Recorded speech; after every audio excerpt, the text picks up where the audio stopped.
Olá pessoal, tudo certinho? Bom, vamos em frente agora com a aula 26, segunda aula da apostila 4, beleza? Estamos no final já do tratamento aí da dinâmica do movimento circular, tá bom? Agora a gente vai falar aqui da dinâmica do movimento circular e variado, tá certo? Não mais uniforme, então ou acelerado ou retardado. Tranquilo? E continuará acontecendo no plano horizontal. Então, ainda numa superfície horizontal, porém o módulo da velocidade, que até então era constante, agora vai poder aumentar, vai poder diminuir. A gente vai ver nas questões como é que a gente trata isso. Ok? Antes disso, aquela abordagem com as 4 figuras aí, para a gente discutir um pouquinho de forças, de movimento, de aceleração, no caso do movimento variado agora, tá? Vem aqui então. Olha, aqui a gente vai comentar um pouquinho sobre forças, ali sobre velocidade, classificar o movimento, certo? Aqui aceleração, aqui resultante. Vamos começar por ali, ó. Legal? Então vamos considerar que nosso movimento fosse circular, portanto a trajetória aqui um arco de circunferência, e ou acelerado ou retardado. Vamos tratar um dos dois casos, certo? Que a ideia se repete caso você pegue o caso diferente, o oposto desse.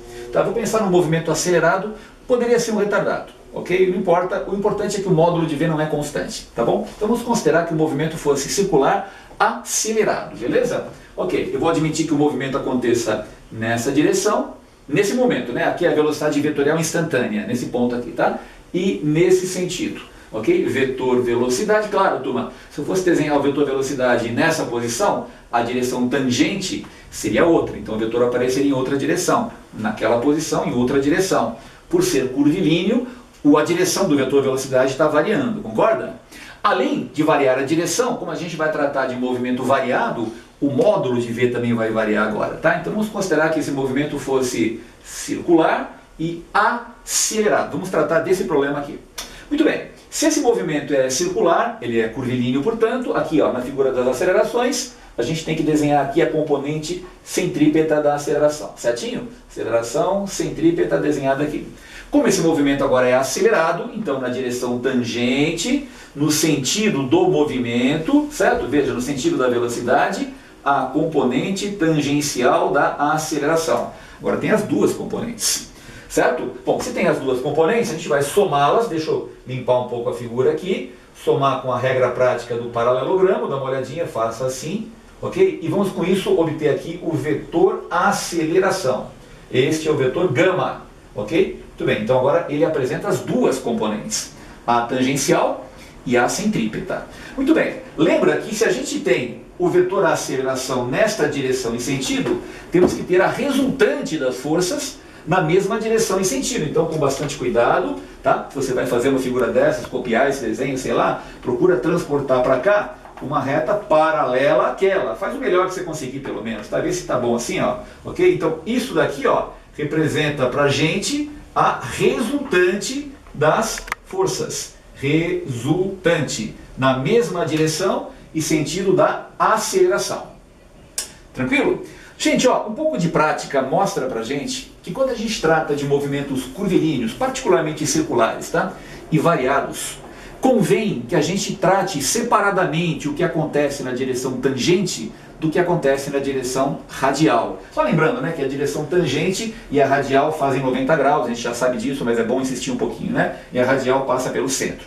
Tá certo? Então aqui, eu vou fazer o seguinte, decompor a resultante das forças para a conversa daqui a pouquinho fazer um pouco mais de sentido, tá bom? Nas duas direções importantes, veja, ó, paralela à direção radial, faz aqui assim, ó, com cuidado, ok? E aqui paralela à direção tangente, então use régua se você tiver, ou então faz com capricho aí.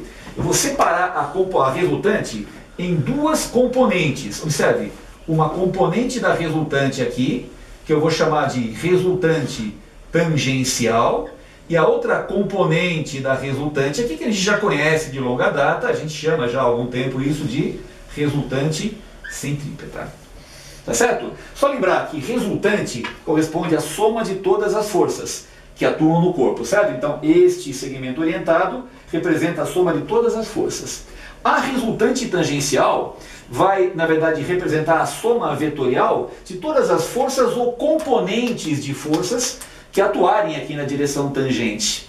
Entende isso? Então veja, aqui ó, podem existir, né, várias forças, atrito, alguém empurra, alguém puxa, sei lá, forças ou componentes de forças na direção tangente que somadas resultam, aqui ó, vou chamar isso de forças na direção tangente. Tá aqui, somadas na verdade vão dar a resultante tangencial.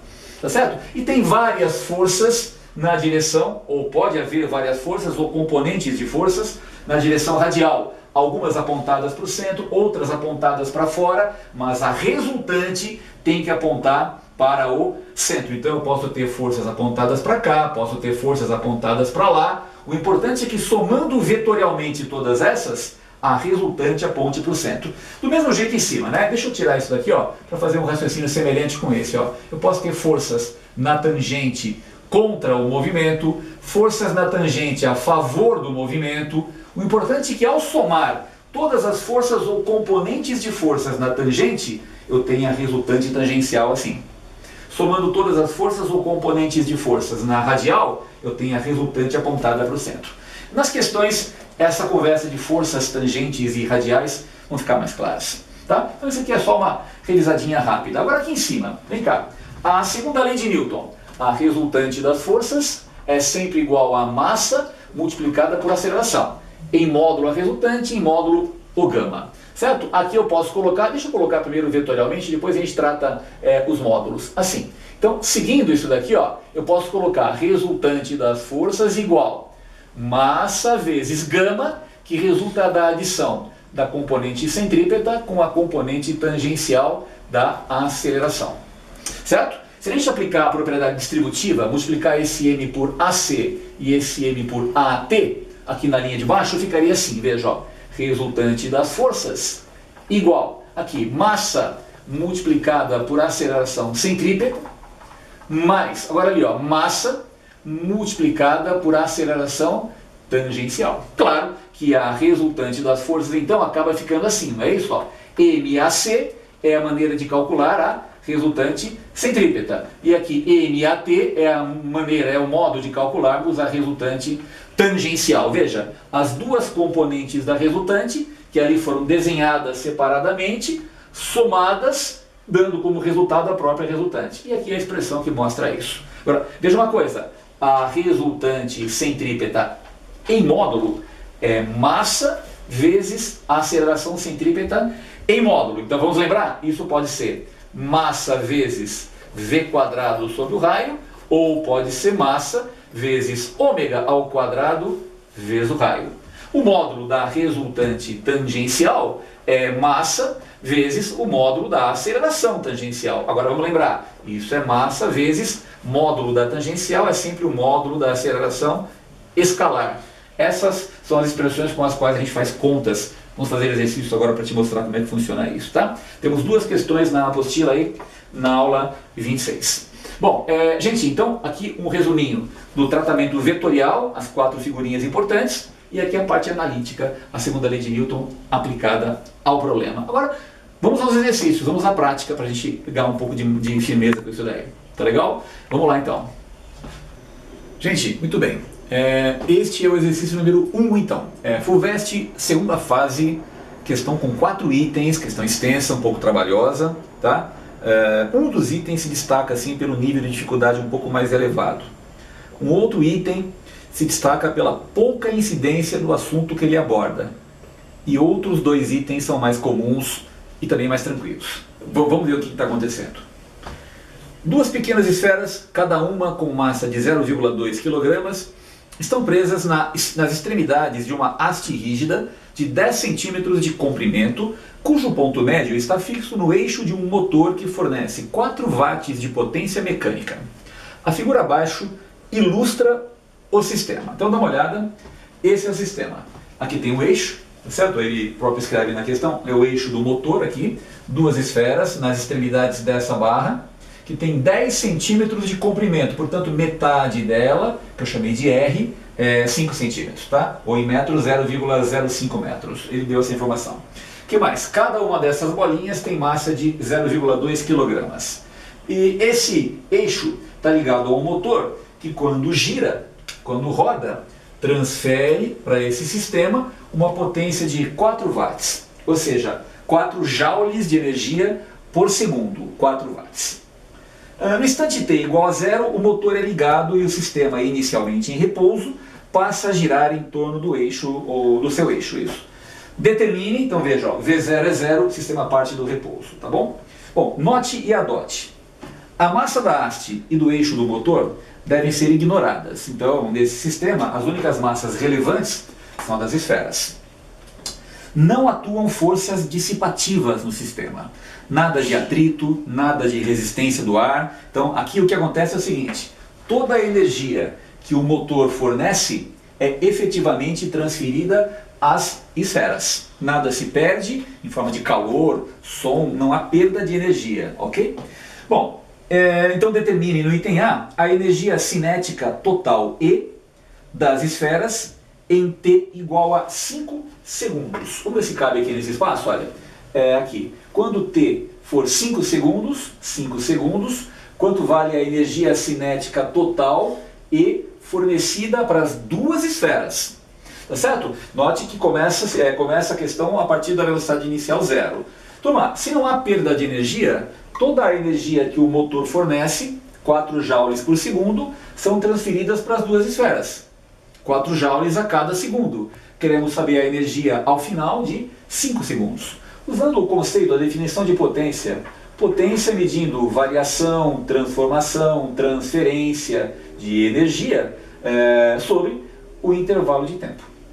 Tá certo? Aqui a energia que as esferas ganham quando começa a rotação é a energia cinética, certo? Então eu vou colocar aqui, ó, isso vai ser igual a energia final menos a energia inicial sobre o intervalo de tempo.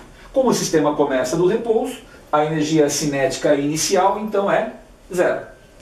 Tudo bem? Então acho que não tem muito erro aqui, né? A potência é de 4 watts, o tempo é de 5 segundos, tá certo? E a energia final é a pergunta do item A. Portanto, aqui a gente calcula com tranquilidade, essa energia vai ser de 20 joules. São 4 joules por segundo, em 5 segundos, 20 joules. Uma regra de 3 resolveria também, certo? Essa é a energia cinética que o motor fornece para as duas esferas. Como elas têm massas iguais, para cada esfera, em 5 segundos, irão 10 joules. Metade de 20 para cada esfera. Bom, item B. Agora ele quer a velocidade angular de cada esfera quando t for 5 segundos. Então espera um pouquinho. No item B, quando t for 5 segundos, qual será a velocidade angular? É isso, né? Velocidade angular de cada esfera, sim. No instante 5 segundos. Veja, a gente pode calcular primeiro a velocidade escalar. Depois usar uma relação lá da cinemática do movimento circular, V é ômega vezes R. Como é que eu vou calcular a velocidade escalar? Energia cinética, meio de mv quadrado. Tá certo? Então vamos lá. Para uma esfera,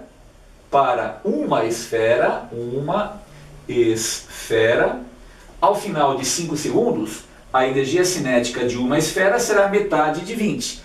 Essa é a energia que o motor fornece para as duas esferas. Então, isso vai dar 10 joules. Mas a energia cinética, a gente sabe, é meio de m vezes velocidade escalar ao quadrado. Portanto, aqui eu posso colocar 10 igual a meio da massa de uma esfera, que é 0,2 vezes velocidade escalar ao quadrado.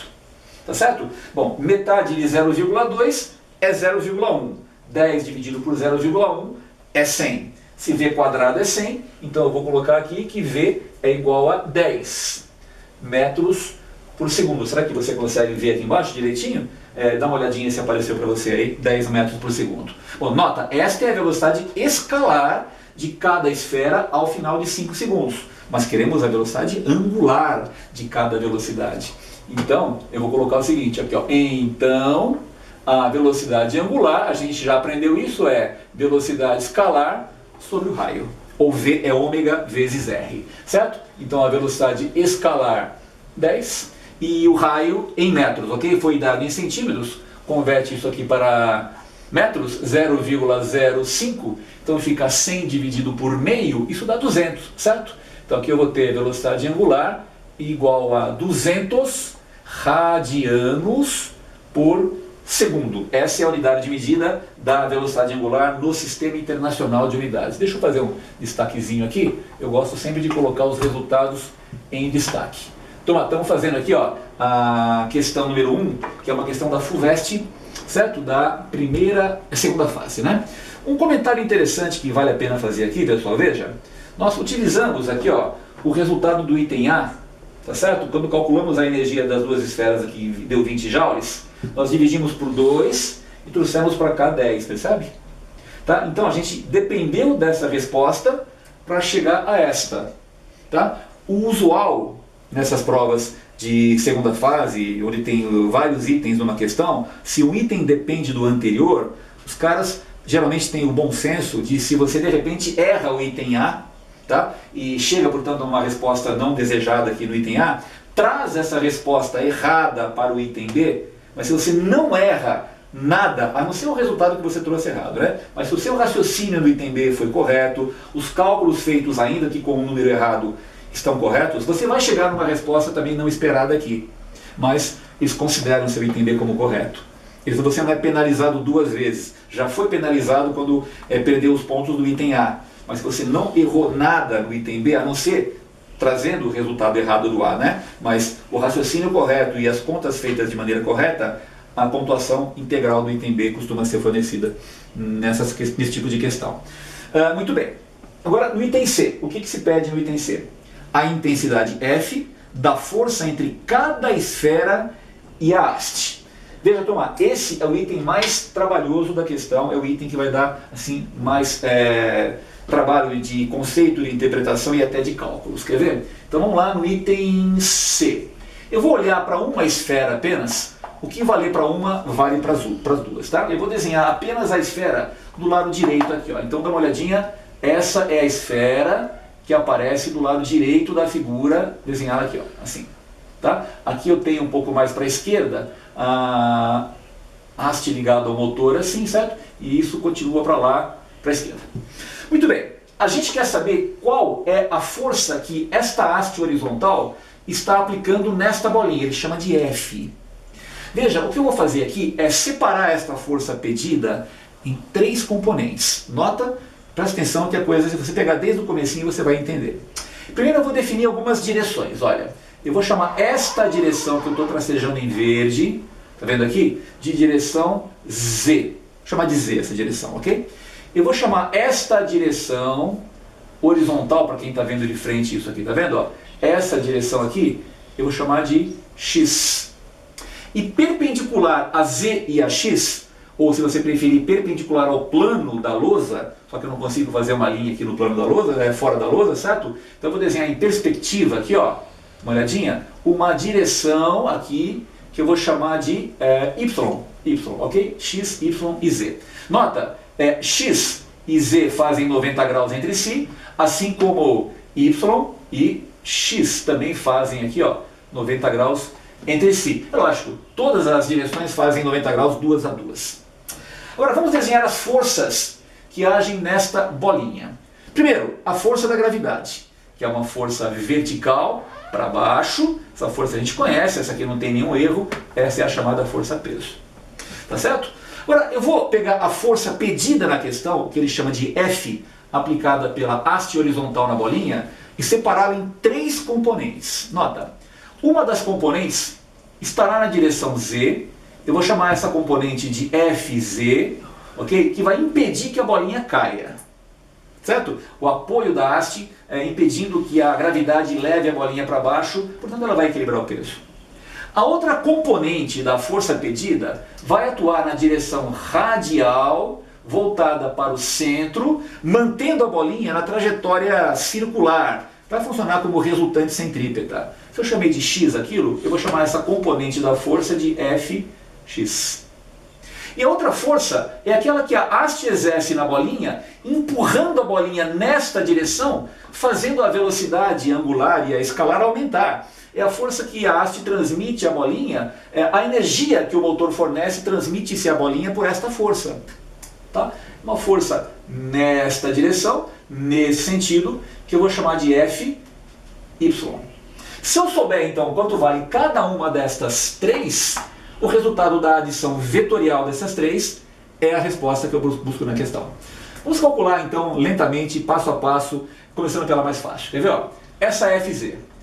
FZ equilibra o peso vertical, né, para cima igual a vertical para baixo. Então isso aqui é massa vezes G. A massa de uma esfera apenas é 0,2 kg, tá certo? O G é 10. Então essa componente de F em Z vai valer 2 newtons, do mesmo jeito que o peso. Tudo bem?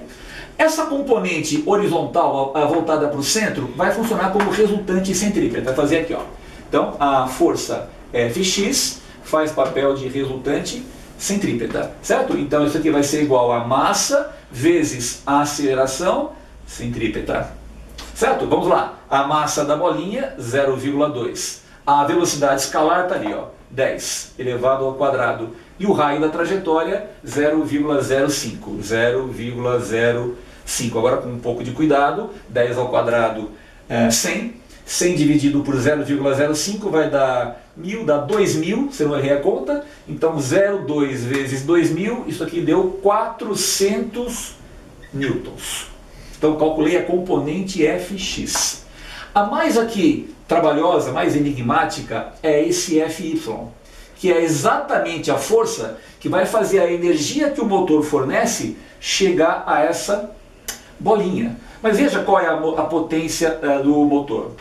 4 watts. Claro, essa é a potência total, que é fornecida para as duas esferas. Para cada bolinha separadamente, apenas 2 watts. Agora, se você se lembra dessa expressão lá do setor B, potência desenvolvida por uma força é força vezes velocidade. Importante, tá? Então, dos 4 watts que o motor fornece, 2 watts vem para essa bolinha, tá certo? Então, espera um pouquinho, aqui eu vou colocar assim, ó, 2 watts, a potência para essa bolinha apenas.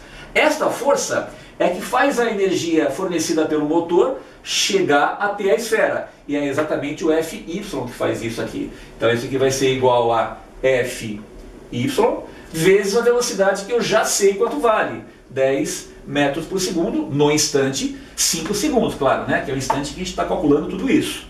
Ok? Daqui então o que eu concluo? Veja, a componente de F em Y será igual a 2 dividido por 10, 0,2 newtons. Puxa, então Fy vale 0,2, Fx 400, Fz 2. Aqui, pessoal, nós demos um pouco de sorte também, veja, a gente pode considerar sem muito prejuízo aqui, que esse 2 e esse, 0,2, comparado com esse 400, podem ser considerados desprezíveis. Tá certo? Esse 0,2 e esse 2 são bem menores que 400. Então eu vou colocar aqui, ó, como a componente de F em Z, Fz, a componente de F em Y, é EFY, põe aqui um EFY. Ops, deixa eu apagar aqui, não ficou muito claro o que eu escrevi aqui, ficou ilegível. Aqui é FY, assim, ó. São desprezíveis diante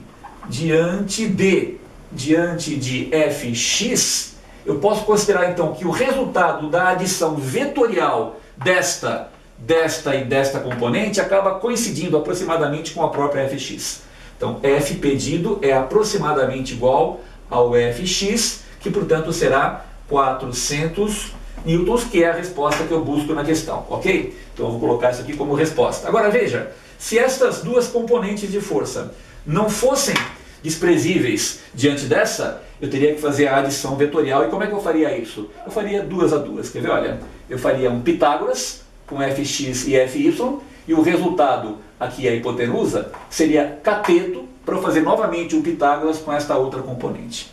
2 Pitágoras resolveriam a questão, mas aí não vai precisar, porque essas duas são desprezíveis diante da terceira. É uma questão do item C um pouco trabalhosa, né? E agora, o item D, que vai pedir uma coisa que é muito raro aparecer, dificilmente a gente encontra esse tipo de pergunta em exercício. O item D pede o seguinte, cadê o item D da questão? Deixa eu encontrá-lo aqui, ó. O item D pede, aqui em cima, a aceleração angular média de cada esfera no intervalo de 0 até 5 segundos. Pessoal, eu vou apagar um pedacinho aqui do item A, eu vou apagar o item A inteiro aqui, ó, Veja, eu apaguei aqui o item A para a gente fazer então a resolução do item D. Tá? Não vai caber aqui, eu queria deixar esses resultados, eu apaguei apenas o item A para poder então seguir na questão. Bom, então voltando, ele pede a aceleração angular no intervalo de 0 até 5 segundos. Então, item D, t igual a 0 a t igual a 5 segundos. Gente, a gente costuma adotar, isso é uma convenção, claro, você pode adotar o símbolo que você achar legal. Para aceleração angular, a letra alfa. Tá? A aceleração mede taxa de variação de velocidade. Não é isso? A aceleração escalar, mede a taxa de variação da velocidade escalar sobre o intervalo de tempo. Variação da velocidade escalar sobre o intervalo de tempo. A aceleração angular mede a taxa de variação da velocidade angular. Então isso aqui vai ser variação de velocidade angular sobre o intervalo de tempo. Variação de velocidade angular é a velocidade angular final menos a velocidade angular inicial sobre o intervalo de tempo. Como o nosso movimento começa do repouso, a velocidade angular inicial é 0. E a velocidade angular final, ou no instante 5 segundos, nós calculamos aqui em cima, veja, 200 radianos por segundo. Então isso aqui vai ficar assim. Esse ômega final vai dar 200, e o intervalo de tempo entre 0 e 5 é 5. Portanto, aqui a resposta, a aceleração angular, que eu chamei de alfa, certo? Alfa vai ser 200 sobre 5, 40. E unidade de aceleração angular é radianos por segundo ao quadrado. Cuidado, essa é a resposta, então, do item D da nossa questão número 1 da aula 26. É isso, né? Bom, deixa eu só fazer aqui uma separaçãozinha para evitar a interferência das coisas aí. Ó. Dá uma olhada e vê se você entendeu. Tá certo? Então, veja, item A e item B, relativamente tranquilos, a gente está acostumado a mexer então com potência, conceito de potência, certo? Aqui embaixo de energia cinética. O item C é o mais complicadinho, mais trabalhoso, como eu disse no começo da questão, e o D é uma questão pouco frequente, mas também não é muito complicada de ser feita, tá certo? Tá aí então o exercício número 1, movimento circular variado. Então a gente viu que o motor foi transferindo energia cinética para o sistema e, portanto, a velocidade escalar das esferas foi aumentando no decorrer do tempo, né? E em 5 segundos ela atingiu 10 metros por segundo, portanto o movimento não era uniforme. O sentido de rotação aqui, deixa eu só fazer uma correçãozinha, não uma correçãozinha, já que eu considerei que a haste está girando neste sentido aqui, então eu estou admitindo que aqui o motor está fazendo assim, né? Então eu vou colocar a flechinha desse jeito só para ficar bonitinho de acordo com aquela figura lá, tá? Bom, essa é a questão número 1 e vamos para a questão número 2 agora então. Vamos lá. Exercício 2, pessoal. Exercício 2 então, agora é ainda sobre dinâmica de movimento circular e variado. Vamos ler o texto? Essa questão é interessante, ela vai nos trazer fazendo chegar a algumas conclusões interessantes sobre curvas. Carros fazendo curvas, se é perigoso ou não você frear um veículo no meio da curva ou acelerar, aumentar a velocidade de um veículo no meio da curva. A gente vai aprender algumas coisas sobre isso nessa questão. Vamos ver? Um carro de 800 kg está executando um movimento circular e uniforme, por enquanto, veja, sobre um plano horizontal, desenvolvendo uma velocidade de 72 km por hora, que o cara foi camarada e já converteu para metros por segundo, dividindo por 3,6. 20 metros por segundo. O coeficiente de atrito estático entre os pneus do carro e a pista é 0,9 e o cinético 0,8. O campo gravitacional tem intensidade de 10 newtons por quilo e o raio da curva é de 50 metros. Em dado instante, o motorista pisa nos freios. Então nota, ele estava em movimento circular e uniforme, ao pisar no freio, ou nos freios, ele começa a desenvolver um movimento circular retardado, certo? Vai parar. Então, voltando, em dado instante, o motorista pisa nos freios, fazendo com que a aceleração escalar instantânea, no momento em que você pisa no freio, nesse momento, portanto, seja de 6 metros por segundo ao quadrado. Avalie se o carro executa a curva com segurança, isto é, sem escorregar. Ele pede que você avalie, tá certo, o problema, ou seja, estuda o problema, verifique o que está acontecendo e chegue a uma conclusão. O comando avalie é isso, né? Você tem uma situação, um problema, faça uma análise a respeito do que ele falou para você. Pisar no freio, imprimindo esta desaceleração, tá certo? Com a velocidade que ele tinha no momento da pisada no freio. Vai ser perigoso? O carro consegue fazer a curva ou ele vai derrapar?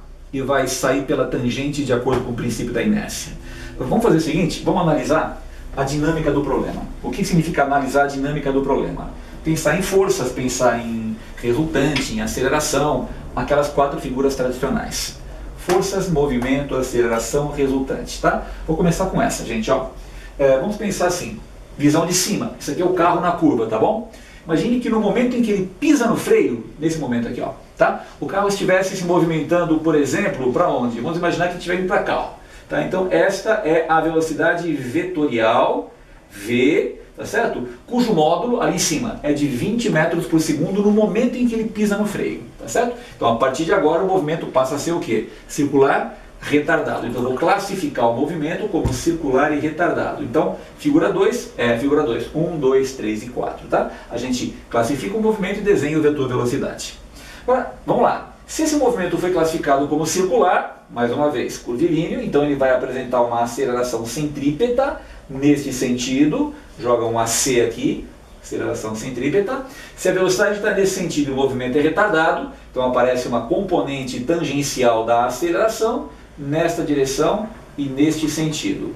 Aqui está a aceleração tangencial. Certo? Faz a adição vetorial desses 2 vetores vermelhos, veja, soma este com este daqui, o resultado dessa adição vai ser este segmento orientado, então, que vai ser a nossa, apaga um pedacinho aqui, aceleração vetorial. Muito bem. Se você descobriu a direção e o sentido da aceleração vetorial, na mesma direção e no mesmo sentido, vem para cá agora, tá? Eu vou colocar então aqui a resultante das forças. Veja, resultante das forças. R, resultante. Vou colocar esse R aqui, ó. Resultante. Como eu já comentei com você em outro exercício, se você tem a resultante fora da tangente e fora da radial, convém que a gente olhe para as componentes da resultante. Veja, uma componente da resultante na direção tangente e uma componente da resultante na direção radial. Deixa eu apagar aqui de novo, para a figura ficar limpa, mais clara para quem está vendo isso. Então eu vou colocar as componentes aqui, ó. Veja, esta é a componente da resultante na direção tangente. Esta é a componente da resultante na direção radial, chamada resultante centrípeta. Legal? Bom, agora vamos pensar um pouquinho em que forças estão agindo nesse carro. Nota, essa é uma visão de cima. A superfície é plana, horizontal. Imagina alguém vendo isso de cima. Que forças estão agindo nesse carro aqui? Bom, tem a força peso. Turma, um comentário. Como é que eu desenharia a força peso do carro nesse ponto aqui, hein? Ela tem que ser vertical e para baixo, não é isso? Se essa é uma visão de cima, tá certo? Não esquece que para quem está vendo de cima, esse é o plano horizontal. Então a força peso está apontada para dentro da lousa, certo? A gente até tem símbolo para representar vetor entrando na figura. Será que você vai lembrar disso? Não é importante aqui na questão, tá? Se você não marcar o peso aqui, não vai te atrapalhar em nada. Até porque ele vai ser equilibrado pela normal. Mas vamos só para fazer aqui uma gracinha, ué? A força peso aqui seria representada assim, né? Vetor para dentro, certo? Então você colocaria aqui assim, o símbolo de vetor entrando, tá certo? Isso aqui é utilizado bastante nas aulas de eletromagnetismo, né? Vetores em 3 dimensões. Tá, como é que eu desenharia a componente normal da força de contato se ela é perpendicular à superfície do solo e para fora, né? Para fora da lousa? Seria assim, né? Veja, vetor saindo da lousa, pontinho aqui, tá? Representando a normal. Agora veja, não há nenhuma aceleração para dentro nem para fora. O que vai acontecer aqui na verdade é que esta força e esta força vão acabar equilibrando-se uma com a outra, né? Então se você não desenhasse aqui, tudo bem, não iria te atrapalhar, tá? Mas espera um pouquinho, veja uma coisa, ó. A resultante tem 2 componentes, uma na direção tangente, outra na direção radial. Lembra, para fazer uma curva numa superfície horizontal, é obrigatório que exista uma componente do atrito, tá certo? Na direção radial e voltada para o centro.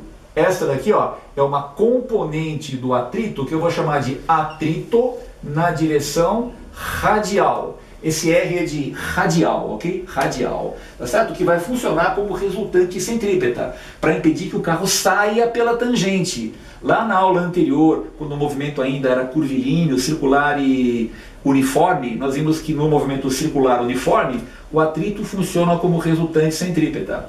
Aqui ele está funcionando também. Só que agora esse movimento é retardado, certo? A velocidade nesse sentido vai ter que ter seu módulo diminuído. Tá certo? Quem provoca a diminuição do módulo da velocidade não é a aceleração. Ela mede essa diminuição. Quem faz a velocidade diminuir em módulo é uma força ou componente de força. Então veja, na direção tangente existe uma outra componente do atrito aqui, que eu vou chamar de atrito na direção tangente. Então veja, ó, atrito na direção tangente, causando a redução do módulo da velocidade vetorial. Atrito na direção radial, causando a variação na direção do vetor velocidade. Entendido? Agora dá uma olhadinha, se você somar essas duas componentes aqui, ó, do atrito, soma essa componente com esta outra componente, o que você vai encontrar aqui é o atrito efetivamente atuando no carro. Atrito que age de verdade, o atrito funcionando como resultante. Percebe? A resultante separada em duas componentes. Então o atrito separado em duas componentes. Um reduz o módulo da velocidade e o outro altera a direção da velocidade. Agora vamos calcular esses dois? Vamos lá. Na direção radial, vamos começar com esse. Na direção radial.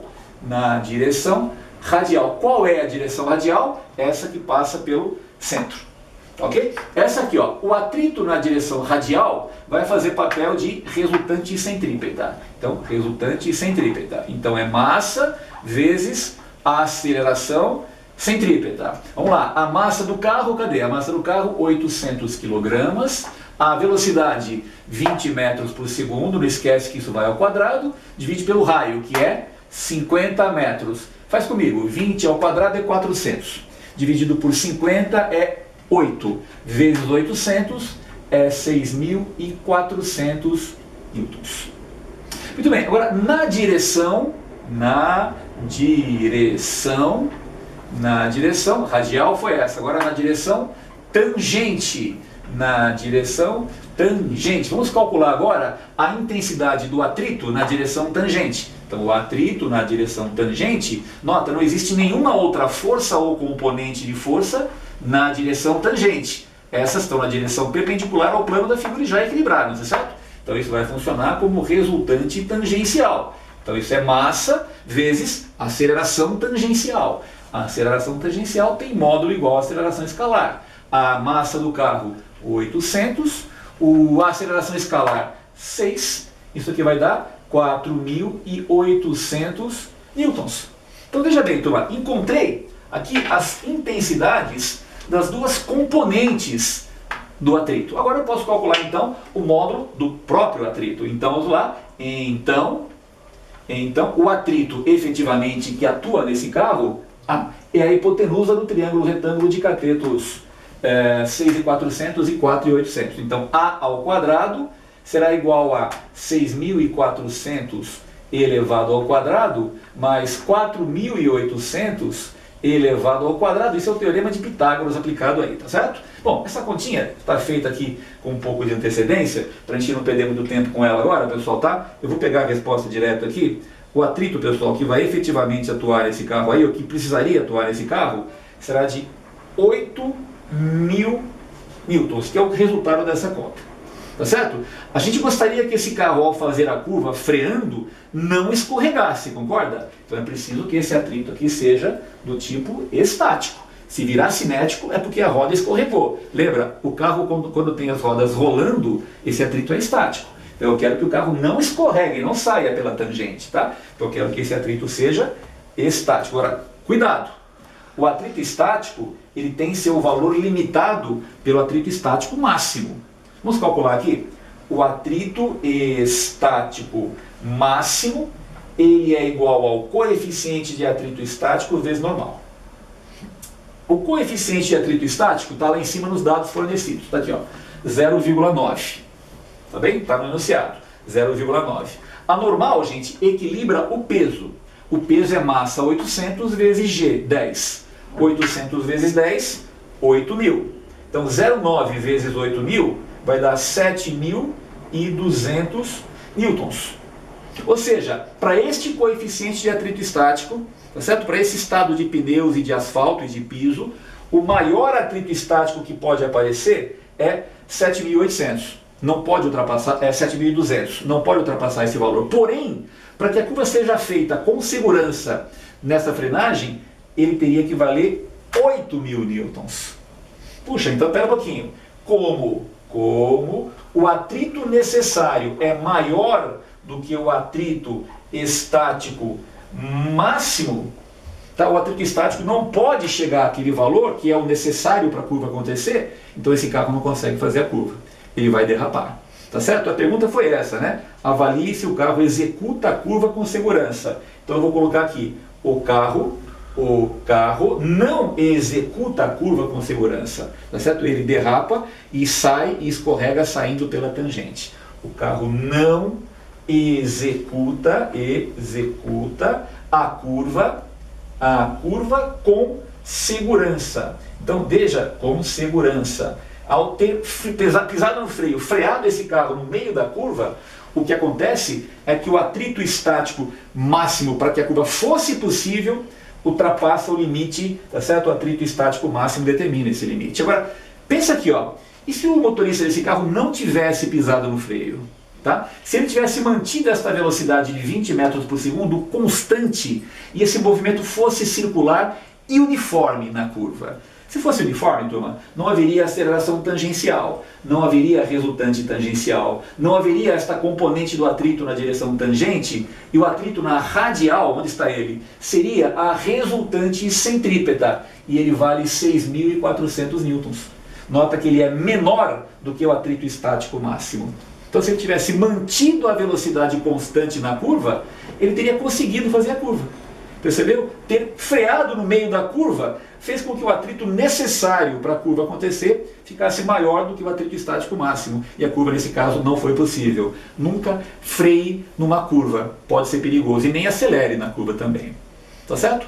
Gente, essa foi então a questão número 2. Beleza, pessoal? Ok. Até a próxima. Bons estudos.